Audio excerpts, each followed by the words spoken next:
Hello बच्चों, question है 1 litre of mixture of oxygen and ozone at NTP were allowed to react with excess of acidified solution of potassium iodide. The iodine liberated required 40 ml of 0.1, that is 1 by 10 sodium thiosulfate solution for titration. Knowing that ultraviolet radiations of wavelength 300 nanometer can decompose ozone, and assuming that one photon can decompose one molecule of ozone, what is the number of photons required for the complete decomposition of ozone in the original mixture?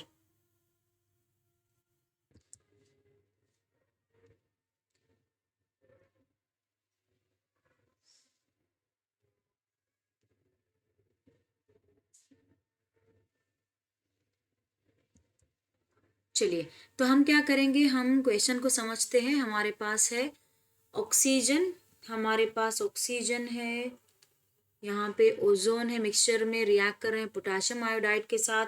जब हम ozone बोलते हैं तो ozone हमारा यहाँ पे जब decompose होता है तो वो फॉर्म करता है oxygen and nascent oxygen.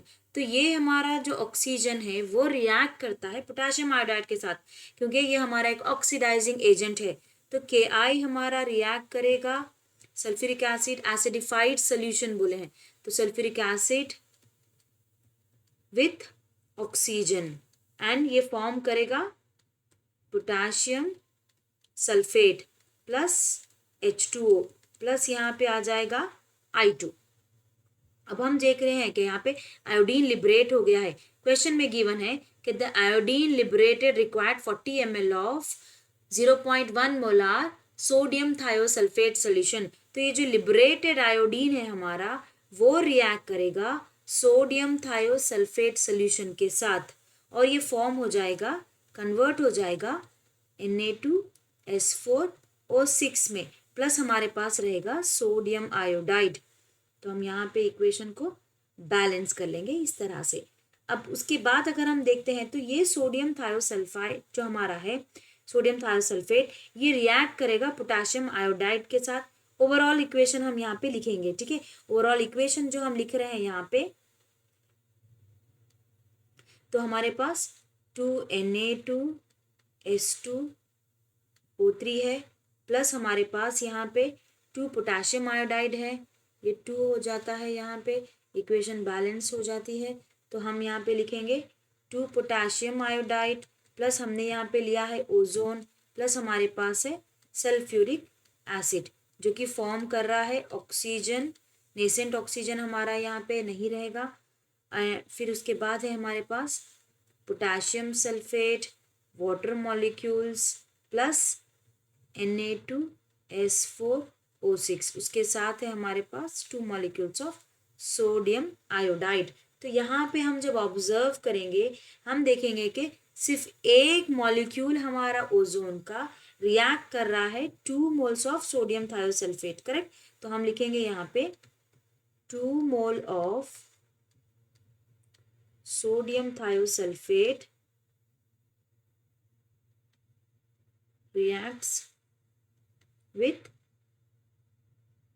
1 mole of ozone, ठीक है.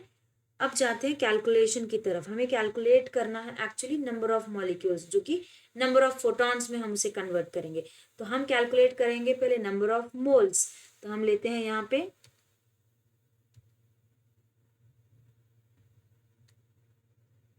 कंसिडर करते हैं number of moles of sodium thiosulphate जो कि हमने कंसिडर किया है यहाँ पे 40 ml of m/10 which is nothing but 0.1 हो जाता है, या उसे लिखिए 1/10.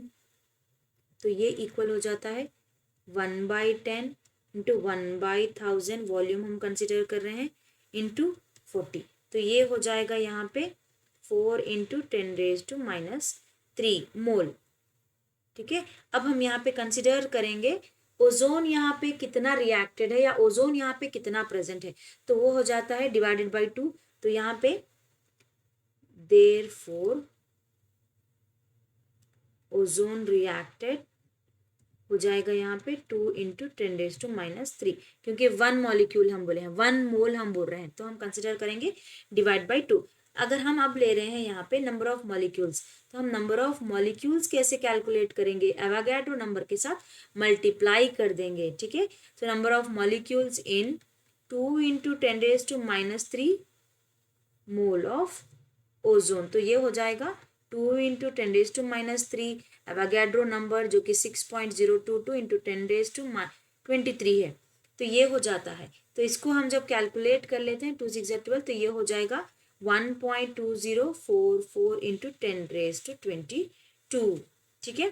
तो अब हमारे हैं नंबर ऑफ फोटॉन्स, तो नंबर ऑफ ओजोन ही नहीं है हमारा, वही है नंबर ऑफ फोटॉन्स, ठीक है। तो हम यहाँ पे लिखेंगे therefore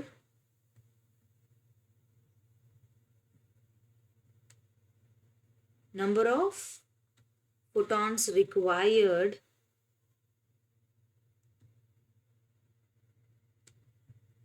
जो कि इक्वल हो जाएगा 1.2044 इंटू 10⁻21।